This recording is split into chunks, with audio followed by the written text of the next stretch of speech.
this week's topic is development of human locomotion. So I know we kind of started talking about babies in our previous lecture, going over reflexes and spontaneous movements and how those kind of help us transition into voluntary movements. So this week we're talking about how those might transition into movements of locomotion. So a lot of our age groups this week are going to be kind of mid-infancy, spanning all the way to older adulthood. So we're going to look at locomotion across the lifespan. First, we need to talk about what locomotion is, right? So it's the act of moving from place to place, right? Going from point A to point B, and it's a critical component that is used across the lifespan, right? So babies use it to crawl around. Clearly, most of us use locomotion on a daily basis, right, to walk around our houses. Maybe if someone's in a wheelchair or uses a walker, right, they're still locomoting because they're moving from place to place. So the how is obviously going to be affected by constraints, right? Because everyone's locomotor patterns don't look the same. We have a lot of different types of locomotor patterns. So different types of constraints might be individual, like structural constraints, like we've been talking about. Maybe a person's height doesn't afford them the ability to locomote. Their musculature might not be strong enough. It could be structural in terms of maybe the person is injured and that affects how they move around, right? We could also have functional changes. Now that we're getting into the whole lifespan, if we're talking about an older individual, a functional constraint for them might be that they have a fear of falling, right? If they're inherently unstable, this could also be the case for infants, right? Because we usually have a relatively nice comparison between infants and older adults in terms of their locomotor characteristics. But fear of falling could be one, right? Also motivation, so we can see that there is an individual running on a racetrack, right? So if a particular person is, has like a start gun and they're in a race, right, they might be externally motivated to perform that locomotor act really well. So those are kind of examples of individual constraints. Our environmental constraints usually are going to be dictated by the affordances that are in our environment. And those kind of dictate how we interact with the environment. We also can consider gender association with certain locomotor skills, which we'll get into some examples when we talk about skipping and hopping later in the lecture.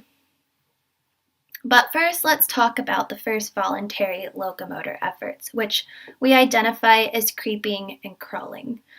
Most of you have heard of crawling before, and some of you might have a visualization of what you think crawling is, and the tough part about this lecture is redefining what crawling is. So we're going to do that right now. Crawling is when an individual moves on their hands and stomach. It's also referred to as a combat crawl. So if you think about soldiers when they're crawling through mud, that's what crawling is. So the stomach has to be in contact with the floor. That's the kind of the identifying factor. So it would look something like this. Okay. My sister, we called her a wounded soldier when she used to crawl when she was little, because when she would be on the floor like this, she would only kick with one leg. So it just looked like she had a dead leg. But that's a side note. Anyways, creeping is kind of the opposite and has a little bit of a progressive development in terms of what the creep might look like. So creeping is going to be characterized by moving on the hands and the knees. So if you think in terms of motor milestones, if we're connecting dots here, right, in order for an individual to be able to locomote via crawling, they would need to be able to support their head, right, and their chest, or be able to push up on their hands to support their upper body, right? And that would afford them the ability to crawl. If we move on to other motor milestones where infants are able to support themselves on their hands and their knees, that would afford them the ability to creep. And creeping it progresses in this fashion. Okay, so we have a low creep where their stomach is off the floor and their legs are working symmetrically. So it's always interesting to try to describe this, but it would almost be like their arms move out in front of their body and they kind of hop their knees in. I think you guys might have seen this if you've observed babies before, but it kind of looks funny. Yeah, so anyways, they start with a low creep and then they go to a rocking position. Okay, so in this case, we kind of call this a stationary high creep, but they basically are rocking on their hands and knees, right? And then from there, they're kind of building up, right? Low creep is going to be kind of closer to the floor, but that eventually moves us into creeping where arms and legs are working asymmetrically, so they have alternating patterns. But in order for individuals such as infants to move from place to place, the environment needs to allow for that movement. So that means we need a sturdy surface, some type of continuous pathway that's free of obstacles, and we also need a flat surface. So sturdy flat surface, open environment, a relatively continuous pathway so that they can progress the skill. Okay. Creeping on the hands and feet is sometimes referred to as a bear crawl. This is actually what I learned as a stage after creeping in my motor development class when I was an undergraduate. And according to the textbook, that movement is actually kind of rare. But if it is visible, it's usually due to environmental constraints. Okay. So the nice thing is this is a very flowy progression that eventually will lead infants to walking, right? So once they're experts in navigating the floor via crawling, they can become novice walkers, which of course is going to introduce a new environmental experience because now they're increasing their height and their point of view with their environment. So it's actually kind of funny to see in research how infants will adjust to this novel condition of walking, going from creeping or crawling. There was a study that had infants, obviously they were in a lab setting, and they had kind of it wasn't necessarily a virtual reality, but there was visual illusions that were presented to the infants. And they all had the ability to walk independently, but novice walkers would put themselves in harm's way by walking over cliffs, inclines, drop-offs, all these different visuals that had an extra dimension of depth to it. And so the floor obviously was flat. Like that study would have never passed IRB if they were actually walking off of cliffs, but there was this visual illusion, like the floor was almost a computer screen, and they didn't understand depth perception because they have this novel height awareness that they are still trying to develop. So it's just kind of funny to think about it that they would intentionally walk off a cliff because they weren't aware of the depth. But anyways. Creeping and crawling leads us to walking. That was a little bit of a side note. But walking, we have a specific definition that's presented in the textbook. It's 50% phasing between the legs with a period of double support followed by a period of single support. So 2x in this case is double, okay, or representing the word double. And pretty much what this means is that 50% of the walk is when two legs are on the ground. 50% of the walk is when you have a single leg on the ground. And you can take a few steps in your room or wherever your environment is that you're listening to this in and actually think about that, right? It's a good definition of walking. So in early walking, this is generally the characteristics that we've got going on. So just think Baby Yoda, honestly. But these are some characteristics that we might notice in infants, right? You can see that the feet stay relatively flat, right? So kind of a mimic of the stepping reflex that we see in infancy, where it's more of a stomp walk than a coordinated walk. Their arm and legs tend to be fairly rigid, right? So you can see the arms are out in front of the body. Partially, this is for bracing movement, right? So if they fall, their arms are already in an advantageous position to catch them. But also it helps to distribute their center of mass. So if you put yourself in, a balance condition that's new to you, what's something that people usually do? They put their arms out to the side, or they put their arms out slightly in front of them. Okay, so it's a way to kind of spread out or give yourself a little bit more variability in how your center of mass can shift, because you're increasing the distance that mass exists away from your center of gravity. Hopefully that makes sense. Okay. We also notice, if we look at this part B in this figure, that the toes kind of point outwards a little bit. And if you recall, when we talked about our principles of motion and specifically talking about stability, we said that when you increase the area of your base of support, you are more stable.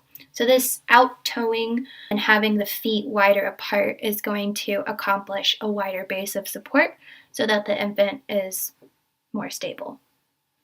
We also notice that there is no trunk rotation. So they kind of tend to rotate their pelvis and their trunk in the same direction. We would call that an in-phase movement, right? So if the trunk is rotating right, the pelvis is also rotating right. And then as they take a step, maybe say that was a step with their left foot, and when they take a step with their right foot, their trunk and pelvis would rotate to the left. So usually the trunk rotation isn't that great, but if there is any, it's not coordinated. Okay, so generally what we just say as a characteristic of early walking is there's no trunk rotation. Okay, because they're not going to walk like Frankenstein. That would cause probably larger instability. But it is a trunk rotation, pelvic rotation are characteristics. They're just not super noticeable. And if they are noticeable, usually they are in phase with each other. Okay, so that's typically, like I said, we just say no trunk rotation. But if you were observing an infant, say that you have like a baby cousin, or it's actually your kid and you kind of want to observe these characteristics in them, just a side note on what you might notice. In addition to rigid arm movement, their arms also stay in high guard, which is what I was mentioning. They stay elevated. And then they also take short steps. And the strategy with short steps is that they are kind of minimizing the amount of time that they would be in a single support phase of walking, right? Because standing on one leg has a smaller base of support than standing with 2 feet on the ground. So in order to be more stable, shorter steps so that you spend less time in the single support phases. Okay. As early walking kind of progresses, characteristics will show, similar to figure B, or part B of the figure, that the arms will kind of drop to waist level. We call that middle guard. And then further progress even more, where arms extend by the side, which is low guard. And that's more or less what we're used to seeing when we see people walk on a regular basis. And we can't talk about progression in locomotor skills without talking about rate limiters. So creeping and crawling, we kind of identified some different constraints or things that might be important to consider for the development of those skills.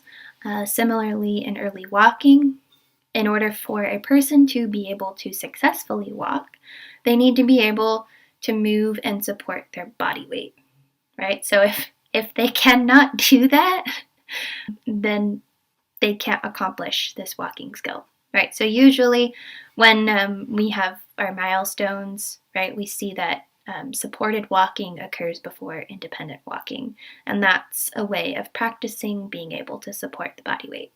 They also need to be able to balance during their weight shifts, right? So that's the single support component. If they cannot balance on one leg or control their center of mass moving in a forward direction, kind of the transfer of weight from single support to double support, doesn't matter what leg they're transferring onto. If they can't do that, that's also a rate limiter for early walking.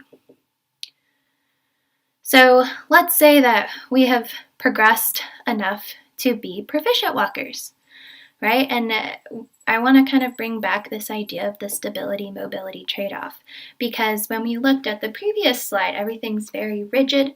It's all about promoting stability. So make sure wide and large base of support, using the arms to your advantage, that type of thing. As we get more proficient, we have to trade off some of that stability to be more mobile, right? So that we have a little bit more adaptability with the behavior that we are expressing, okay?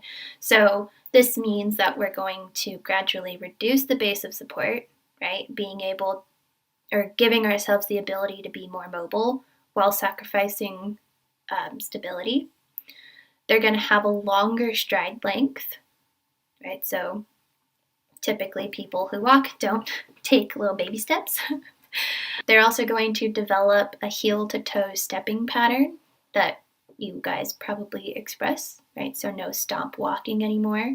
We add in more pronounced trunk and pelvic rotation, and part of this is going to be due to the longer stride length, because as your leg extends in front of you, or technically it's hip flexion, but as it moves in front of you, the pelvis has to rotate slightly.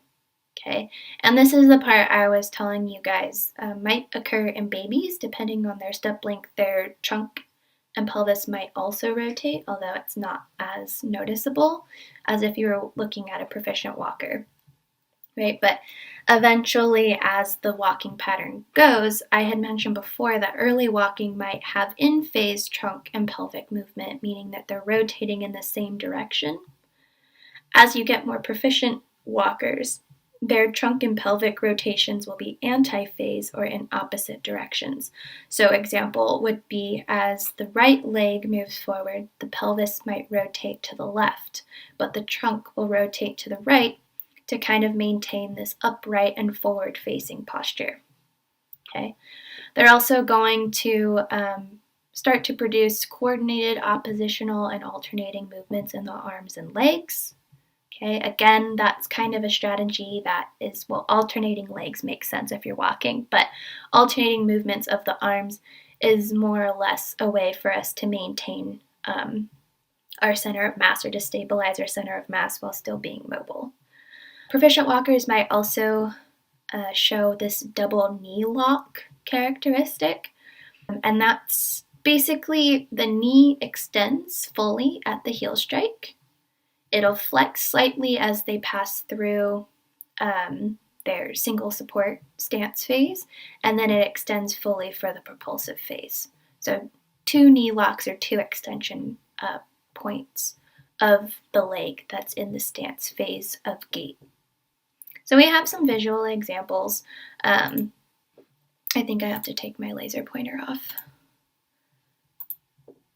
Okay, so if we look, this little girl, she might be considered a proficient walker, but I think she's more in the early stages. But clearly you can see that she moves generally okay, right? She's got an alternating pattern. Her arms are still a little bit on the stiff side. You can kind of see they're at more of a cross between like a low and middle guard position. So that's why I would say she might be early proficient walking. But she's starting to get, if you look at towards the end of the video, she's starting to get a heel-toe pattern, taking longer steps. She still seems relatively unstable though, which is kind of funny to watch, right? But then you look at her compared to this little girl who might be in a later stage of proficient walking, where she looks pretty coordinated, pretty balanced. We don't get a good observation of what her arms are doing, but clearly she's developed her balance abilities or dynamic balance abilities enough that she doesn't need her arms necessarily. So that's kind of another indicator of proficient walking. You don't need your arms. All right, so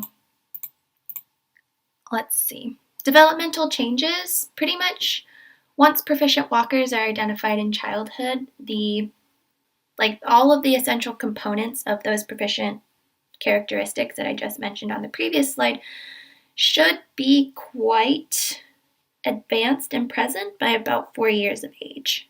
Okay, and then, like I had mentioned, also you just have increased balance in terms of the single support phase while the other leg is swinging.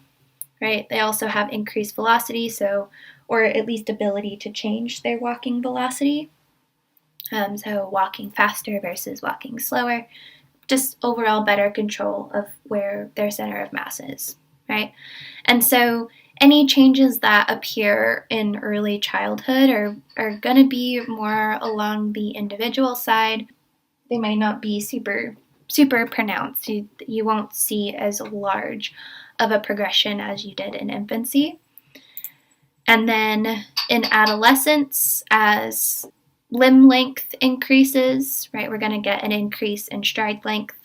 We also have increase in range of motion in general, just because, as our muscles have begun to kind of solidify through the adolescent period, we get greater flexibility, strength, all of those things kind of playing a role in range of motion. But the limb part, that's mid-adolescence, is usually where we get a bigger growth spurt.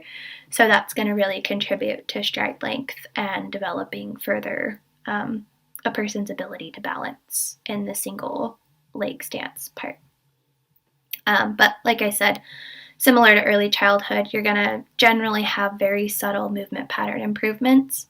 And we don't really see any major changes until we get to older adulthood. If you recall, when we talked about development across the lifespan, generally there's this progression in an upward direction where we are kind of honing and fine-tuning different developmental characteristics. And then once we get to older adulthood, we just slowly deteriorate and have this regression period. Okay, so again, the trade-off between mobility and stability, as you saw from infant or early walkers, we have a shift from stability to mobility. And as we get to older adulthood, we regress from mobility to stability. Okay, so characteristics that are seen in older adulthood are kind of similar to characteristics you would see in early walking. So the out-toeing is going to increase as, a way to increase base of support. You can see that in this little gif of this old man walking, right? His toes are pointing outwards. Stride length is going to shorten again, right, to kind of minimize that single stance phase of gait. Trunk and pelvic rotations are going to decrease in part to the shorter stride length, but also, less rotation means less moving parts, so more stable conditions. Speed is also going to decrease, right? You don't typically see older people running marathons or competing in speed walking competitions. So that's another characteristic. And then also we can add in the use of balance aids to increase stability. So in the GIF to the right, the man is using a cane, and we can also use walkers, etc. But in general, as individuals get older, they're going to experience more predictable changes in individual constraints. So those are, as far as reasons why this regression occurs, it's typically because of the individual constraints, right? So we have aged tissues. This could be like arthritis, where the cartilage wears down in between bones. That's specifically osteoarthritis. But they could have other degenerative diseases or disorders that are attacking their body tissues.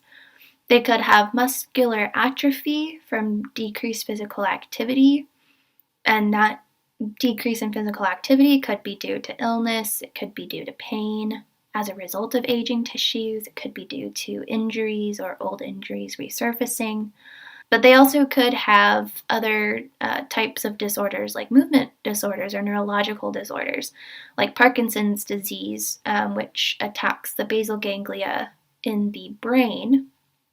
And Parkinson's specifically, you don't produce dopamine at the appropriate rates to stimulate the thalamus, which is your control center in your brain, which sends signals to your motor cortex to produce voluntary movement. So we kind of have this inhibition in the deeper levels of the brain that end up causing akinesia or rigidity, an ability or disabilities in kind of initiating movement. So that would be an example of an individual constraint and how it contributes to these changes in the movement pattern that we might observe.